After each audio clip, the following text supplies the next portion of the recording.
I knew that Iceland was cold. I knew that it was beautiful. It had a lot of natural beauty. And that was basically it. I didn't know anything else. Figuring out which photography gear to bring on any trip is a matter of first understanding which kinds of photos I was going to take or wanted to take. In this case, I knew that I wanted photos of the landscapes.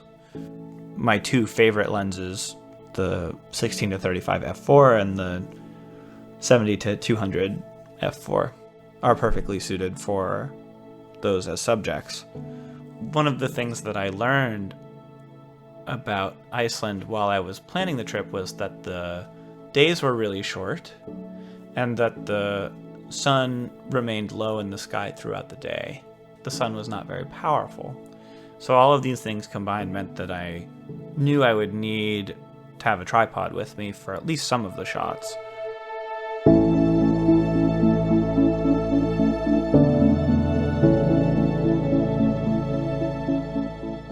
The light in Iceland was so beautiful, and it lasted the whole day.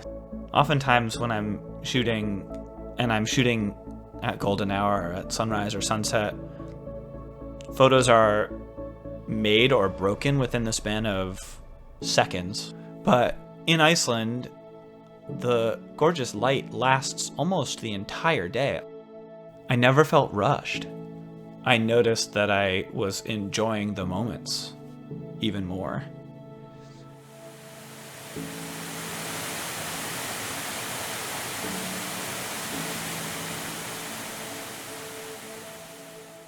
Shooting water is a challenge. There's a process here that I'm still figuring out.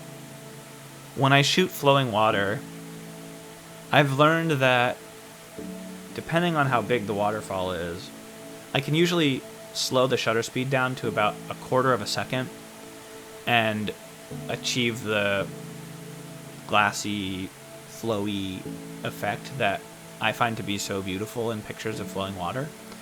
And with my current camera, I'm able to do that without a tripod.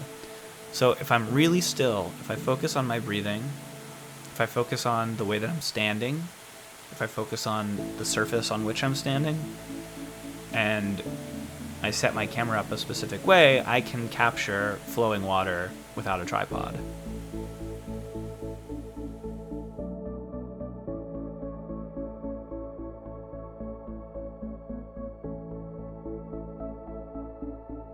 I think photography teaches me more about myself than it does about a place. On the surface, taking photos of a place teaches me the things that I find to be the most aesthetically pleasing or interesting. Oftentimes I don't know what those things are going to be before I press the shutter button. Sometimes I take photos of things that seem interesting to me in the moment, but later when I'm culling and editing, there's photos that don't make the cut. So the final photos that make the cut and end up being edited and end up with high color ratings, for example, are photos that meant something to me in the moment and also meant something to me upon reflection. Iceland is beautiful beyond my expectations. The natural beauty of the country is unlike anything I've ever experienced. And I hope that my photos reflect that even 5%.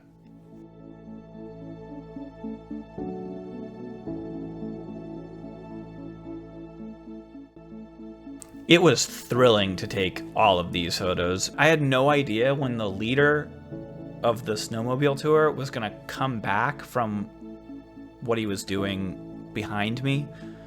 So at various points we would stop on the glacier, and the leader, who was the person directly in front of me, would turn around and look for some of the slower folks who were on the snowmobiles behind us.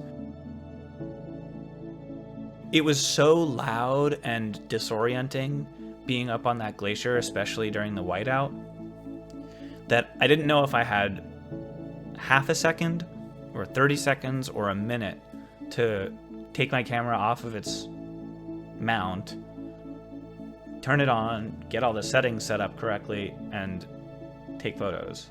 I didn't know how long I would have to capture a photo, and so I knew I had to do it fast, and that was a really fun challenge.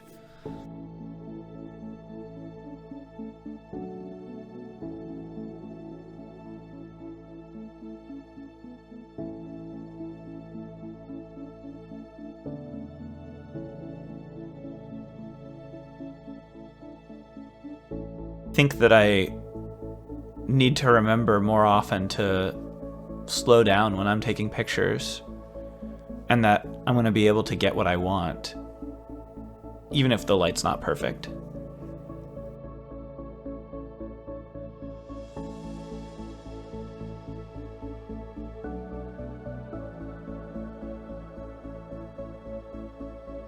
Can I possibly capture a tiny fraction of the awe that I was experiencing in this moment? I tried. I did it for me, so I was successful in that sense, but I hope it can make somebody else feel that same sense of awe. Iceland is cold and hostile and windy, very windy, and unbelievably gorgeous.